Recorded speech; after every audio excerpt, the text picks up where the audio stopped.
ગલીઓ સે વાગે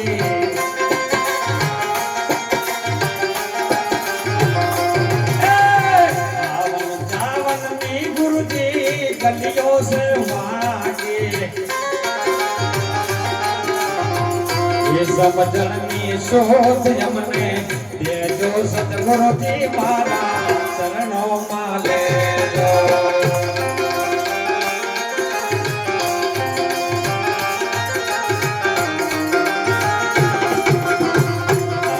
तिथि नो बाबा महिमा से मोटो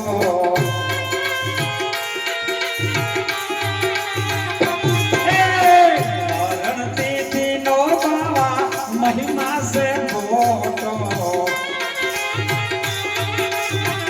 ये अवसरिये हो ये जो गुरु जी मारा चरणों माले जो सदगुरु जी हमने चरणों माले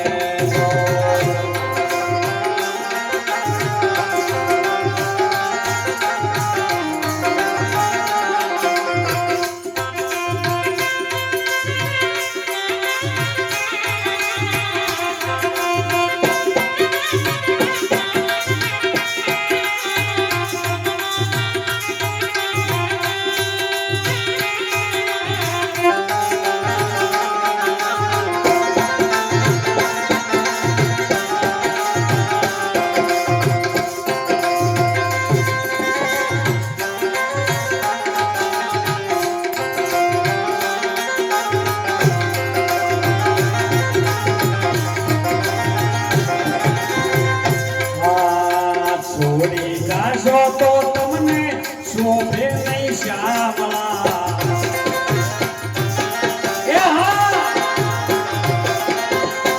थोड़ी काशो तो तुमने शोभे नहीं श्यामला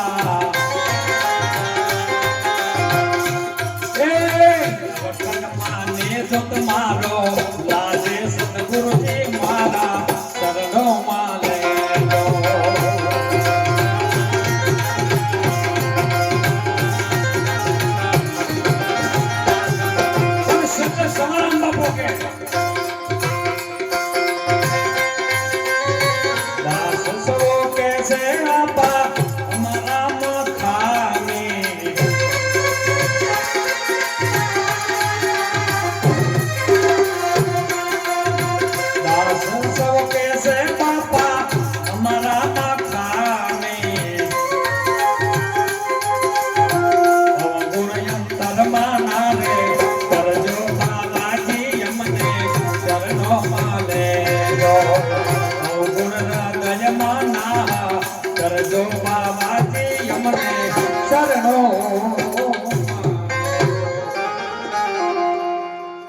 आवन जावन ने गलियों से बहु होगी आई तो जास આપણે દેખા ભાઈ આ ધરતી ઉપર આવી જાશે પણ હવે જવાની ગલી જી છે ખબર નથી ઈ ઘર અમને બતાઈ દેજો ક્યાંથી આયો તું ક્યાં જવાનો ઉપાય શોધી લેજે એનો સદગુરુ જો તને પૂરા મળી જાય ને તો ઉકેલ પાડી દે તરત ક્યાંથી આયા છે ખબર પડી જાય ને તો પછી જવાનો રસ્તો તમારે ગોતવાની જરૂર નથી કારણ કે ક્યાંથી આયા ખબર છે ઈ રસ્તે જવું જ છે તમે વેડલતાથી આયા છો તમને રસ્તો ગોતવાની જરૂર છે જ નહીં બાવાજાને ખબર એ ગોતવાની જરૂર ના રહે અનુભવમાં આવી જાય ચિત્તમાં ઘડાઈ જાય સાહેબ અને એટલે કીધું કે એ ગુરુજી અમને એક ઘર બતાવજો આ કાયા પડશે ને હંસલો કયો હમા હે આજે આપણી વચ્ચે જેમનો દેહ હાજરમાં નથી રાઈબાનો દેહ આપણી વચ્ચે હાજરમાં નથી તો એની અંદર રહેવા વાળો હંસલો હતો ઈ કયો છે બોલો આપણે નક્કી થાય ખરું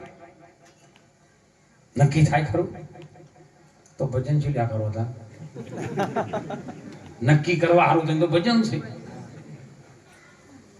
સીધો સડચો હતા એ તમને કહી દીધું આ કાપડ છે ને તમે એનો ભગવું માનો છે ભગવું પણ કલર કેવો એનો કોઈ કહી શકે ના તો કઈ કાપડ છે એની અંદર જે તમને દેખાય છે લાલ દ્રશ્ય છે પણ એ કાપડ છે કે કાપડ ચો હતું કોકની દુકાનમાં હતું દુકાનવાળો ક્યાંથી લાવ્યો હતો? તો જથ્થાબંધ વેપારી પાસેથી લાવ્યો હતો. જથ્થાબંધ વેપારી ક્યાંથી લાવ્યો હતો? ફેક્ટરીમાંથી. ફેક્ટરી વાળો ક્યાંથી લાવ્યો હતો? મિલમાંથી લાવ્યો. મિલ વાળો ક્યાંથી લાવ્યો? તમારા ખેતરમાંથી કપાસનું રૂ લઈ ગયો હતો બનાવવા વાળો. એ રૂ કયો હતો? કપાસની કેરીમાં હતો. કેરી કયો હતી? કપાસના છોડમાં હતી. કપાસનો છોડ કયો હતો? તો સાહેબ ધરતીમાં હતો. ધરતી કયો હતી? પાણીમાં હતી. પૃથ્વી કયો છે? પાણીમાં છે. પાણી કયો હતું? અગ્નિમાં હતું. અગ્નિ કયો હતી? પવનમાં હતી. પવન તમારામાં આવે ને તો જ આ શરીર ગરમ રહે ને કે થતું રહે. તમારા શરીરમાં લેબોરેટરી કરજો પાછી કે કયો હતો એ. પવન ચાલે છે એટલી ઘડા ગરમ નહીં ન કહેતા કે પવન કયો બાપુ ઢાઢા થઈ ગયા કાઢો. શરીર ઢાઢું એમ થઈ ગયું છે. કેમ? અગ્નિ હતી એટલી ઘડા ગરમ હતું. અને પવન રૂપનું મોય હતું ને એટલે અગ્નિ હતી. એ અગ્નિ પવનમાં હતી. પવન કયો હતો? આકાશ તત્વમાં હતો સાહેબ. આકાશમાં પવન ભમી રહ્યો નહીં, પકડી ના શકો એમ. આકાશ કયો હતું? મહાપુરુષો કહે છે કે અગ્નિ, જળ, વાયુ, તેજ અને પૃથ્વી આ પોંચનું તત્વમાંથી જે બન્યું છે એ પોંચ પ્રકૃતિમાં હતું, જેને પ્રકૃતિ શક્તિ કહીએ છીએ. અને આખું વિશ્વ પ્રકૃતિના આવરણથી ઢંકાયેલું છે. પ્રકૃતિ ત્યો હતી તો મહાપુરુષો સંતો જે તત્વજ્ઞાની સંતો છે કહે છે કે બ્રહ્મમાં હતી. બ્રહ્મ. ડુંગર માથે ઢોલ વાગે હા, અરે હો ભળને કોઈ બેરા. જો ઢોલ વાગે ડુંગર પણ બેરો વપડે. તમારે તો કોણ છે તો નથી વપડાતું. એ આગલજી છે ભાઈ ડુંગરિયામાં ધોળ ને પોગળિયા, મને કોઈ મળે બ્રહ્મના જ્ઞાની. બ્રહ્મના જ્ઞાની. બ્રહ્મમાં આ પ્રકૃતિ બ્રહ્મમાં હતી. બ્રહ્મ કયો હતો? એ તમારામાં હતો. તમે કયો હતા? તમે તો હતા જ. હે હમ છે બ્રહ્મ, બ્રહ્મ છે સબ માયા, અને માયા છે સબ જગત કા સંસારા. તમે એમ નેમ હતા. અરે હતો તું કયો ને આયો છે કયો? જો હતો તું એ અસલ યુગમાં નતો કોઈનો આધાર. કોઈનો આધાર નતો ને એ તું હતો. જેનાથી બધું આખું આધારમાં આવ્યું ને એ તારા આધારે તું. તું આત્મા હતો. તું કયો રટાણો કયો ફસાણો છે. આવી રીતનું એ રાઈબાનું નામ છે ને એ આ પ્રકૃતિમાં આખા બ્રહ્માંડમાં ભળી ગયું નામ રૂપે. હાલ રાઈબા જીવે છે. બોલો નક્કી થાય છે કે નથી થતું? બોલો શું જોયું એમાંથી? જે તમારા વચ્ચે જે 5 રૂપે તત્વનું જે દેહ પૂતળું હતું ને એનું રૂપ હતું ને આખા વિશ્વમાં ફરો તો રાઈબાનું જે રૂપ હતું એ વિશ્વમાં બીજે ક્યાંય ન જોઈ શકો. બસ રૂપ મરી ગયું તમારું. તેમ જ જગત કે હડો કોક મરી ગયું, મરી ગયું, મરી ગયું. કોના હસરું, કોનો વાસરું, કોનો માને બાપ. અંતકાળે જાવું છે જીવડા તારે એકલો હાથે ભૂને ને. પાપ માટે હેતે હરિનો રસ પીજે. કઠણ ચોથ છે આ કાળની, અને મરણ છે મોટો પાર. મોટામાં મોટી બીક હોય ને તો આ વિશ્વના માણસને ખાલી મરવાની છે. પણ હું એમ કહું છું કે મરવું હોય ને તો 1 મિનિટ ના લાગે મરવા. બોલો 1 મિનિટ ના લાગે મરવામાં. ખાલી ડખા તો મફતલા જીવવાનું છે. રોટલી તો તમને જ્યારે જનેતાના કુખમાં હતા ને 3.5 કિલોની કાયા હળી હતી ને, અરે તોય પરમાત્મા પૂરું કરતો. પણ બહાર આવીને તમારે રોટલી પર બટર લગાવવું છે. ડકાયાના છે. બટર વગર ખવાતી નથી. ભેળું કરવાનું ડકા છે. નકર તમારે એમાં હતા તોય તમને હાલતો હતો. અને જુઓ 9 માસ સિંચન કર્યું, 10મા માસે જન્મ થયો. 10મા માસે જન્મ થયો ને એટલે એને ખબર હતી કે ઓને હજી દોત નહીં આયા. એટલે આર્યો રોટલો નહીં ચાઈ શકે. અને જગતનું આ ગાય ભેંસનું દૂધ એને ભારે પડી જાય, જીવ મરી જાય છે. માના સ્થળમાં જેને દૂધની સ્થાપના કરી દીધી થાય નથી, એનો વર ખબર નથી કે આ જો છે મારો અંશ છે.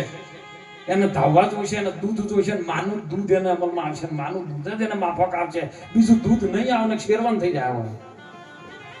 માનસ ધર્મ જેને દૂધનું સર્જન કરી નાખ્યું એવો પરમાત્મા દયાળુ છે, આપણને વિશ્વા નહીં ખાલી બસ. હે આપણે 1 લાખ થયા કે 2 થાય બરાબર. કોકને ઘણી વખત અમારા ઘણા બાપા 5 લાખ આમાં મેળ્યા છે, 2 વર્ષ ચેડ પાછી જાય. 10 લાખ પોસ્ટમાં મેચ્યા છે, પાછી જાય. 20 લાખ બરોડા મેચ્યા છે, પાછી જાય. બધા પાછી રહ્યા હોય, નીચે પાછી રહ્યો હોય. મારા રામની અજબ છે રચના રે, એનો પાર મનુષ્ય નહીં પાવે. પાર મનુષ્ય નહીં કદી પાવે, એ ભલે આકાશમાં વિમાન ઉડાવે. રામની અજબ રચના છે, એનો પાર મનુષ્ય નહીં પાવે. રાત દિવસ કરે કાળી મજૂરી ને રૂપિયા ઢગલો ઢહેડી ન લાવે. અને ભોગવવાનો ટોણો આવે ને એ મારા રામદેવ પીર નો તેડો આવે. બધા ઢગલો કમાઈ કમાઈ કમાઈ કમાઈ તૈયાર કર્યા હોય પછી બાપા હવે હાનો ફોટો ઉપડ્યો. આ તો એક બાપો હતા ને,